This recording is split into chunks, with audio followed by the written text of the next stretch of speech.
प्रिय छात्रों नमस्कार। एनसीईआरटी गणित कक्षा 10वीं में आपका स्वागत है। आज हम लोग प्रश्नावली 10.2 शुरू करेंगे। उसके पहले हम निर्देश पढ़ लेते हैं। इसमें दिया गया है प्रश्न संख्या 1 से 3।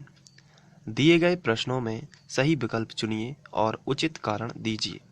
तो हमें विकल्प चुनना है और उसका उचित कारण भी देना है कि इसका सही आंसर कौन सा है और क्यों है। तो इस कारण को हम हल करके भी देखेंगे। तो आइए सबसे पहले प्रश्न क्रमांक 1 शुरू करते हैं। प्रश्न क्रमांक 1 में दिया गया है एक बिंदु Q से एक वृत्त पर स्पर्श रेखा की लंबाई 24 सेंटीमीटर है और Q केंद्र से 25 सेंटीमीटर है दूर है। वृत्त की त्रिज्या क्या होगी? तो यहाँ पर बताया गया है कि एक बिंदु Q से एक वृत्त पर स्पर्श रेखा की लंबाई 24 सेंटीमीटर है।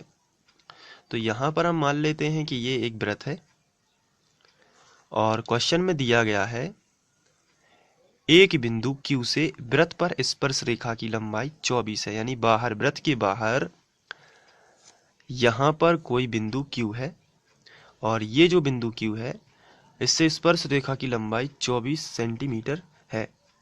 तो हम यहाँ पर वृत्त के बाहर कोई बिंदु ले लेते हैं, जैसे Q लिया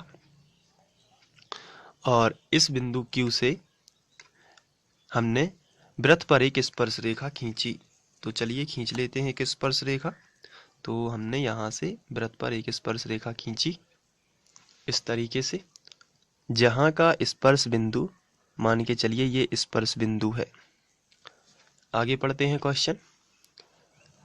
इसमें लिखा है बिंदु Q से एक वृत्त पर स्पर्श रेखा की लंबाई 24 सेंटीमीटर है। तो हाँ, तो इसकी हम 24 सेंटीमीटर भी यहाँ पर लिख देते हैं।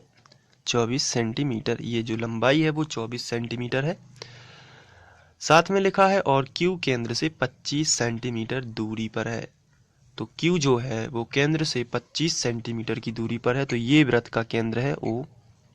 तो Q और Q केंद्र से 25 सेंटीमीटर की दूरी पर है, तो हमने इसको भी मिला दिया और ये जो है ये 25 सेंटीमीटर दूर है, तो हमने लिखा ये 25 सेंटीमीटर दूर है। अब क्वेश्चन को आगे पढ़ते हैं। तो वृत्त की त्रिज्या क्या होगी? तो वृत्त की त्रिज्या हमें बताना है। 4 ऑप्शन दिए गए हैं। वृत्त की त्रिज्या क्या कहलाती है? वृत्त के केंद्र से परिधि तक की दूरी। तो हम इसको भी मिला देते हैं।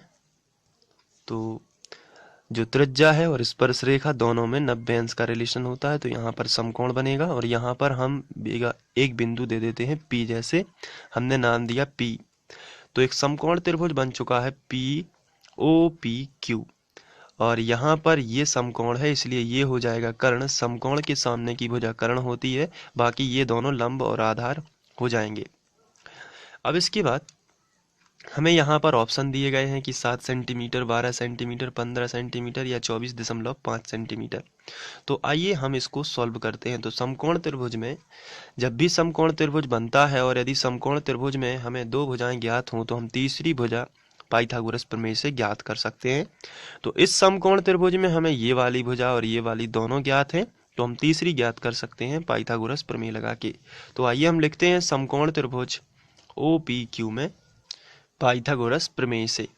तो ये हमने लिखा पाइथागोरस प्रमेय, और पाइथागोरस प्रमेय होता है कर्ण का वर्ग बराबर लंब का वर्ग धन आधार का वर्ग। तो अब यह आपको बताना है कि कर्ण कौन सा है। तो ये समकोण त्रिभुज है, इसलिए समकोण के सामने की भुजा ये हो जाएगी कर्ण, जो कि है 25 सेंटीमीटर। तो हमने लिखा कर्ण 25 का वर्ग। फिर इसके बाद हम लंब देख लेते हैं। लंब कोई भी ले सकते हैं, चलिए 24 ले लिया लंब। और आधार हमारा OQ है, आप देख सकते, सॉरी OP है, आप देख सकते हैं ये आधार है। तो आधार क्या हो गया? OP। तो हमने यहाँ पे लिखा OP का वर्ग। इसके बाद 25 का वर्ग आप सभी जानते हैं, 25 गुणित 25 करोगे तो आएगा 625 बराबर। यहाँ पे 24 का वर्ग 24 गुणित 24 करना है, तो इसका आंसर आएगा 576। और इसके बाद प्लस OP वर्ग हमने ज्यों का त्यों लिखा। 576 का पक्षांतर इस तरफ कर देते हैं तो आपको मिलेगा 625 माइनस 576 बराबर OP वर्ग। तो 625 में से 576 आपको घटा देना है, तो आपको मिलेगा 49 बराबर OP वर्ग। तो यहाँ पर वर्ग घटेगा तो वर्गमूल आ जाएगा, यानी √49 बराबर OP। और ये 7 का वर्गमूल, 7 का वर्ग 49 होता है, इसलिए 49 का वर्गमूल 7 हो जाएगा। तो 7 बराबर OP, इसलिए त्रिज्या जो होगी वो 7 सेंटीमीटर होगी। तो हम लिख सकते हैं 7 सेंटीमीटर। तो यहाँ पे जो ऑप्शन दिए गए हैं उनमें हम 7 सेंटीमीटर जो है राइट आंसर रहेगा। तो हम यहाँ पे 7 सेंटीमीटर को ही चिन्हित करेंगे। तो इस तरीके से हमने 10.2 का प्रश्न क्रमांक 1 सॉल्व किया है। इसके बाद हम लोग प्रश्न क्रमांक 2 करेंगे। Thank you.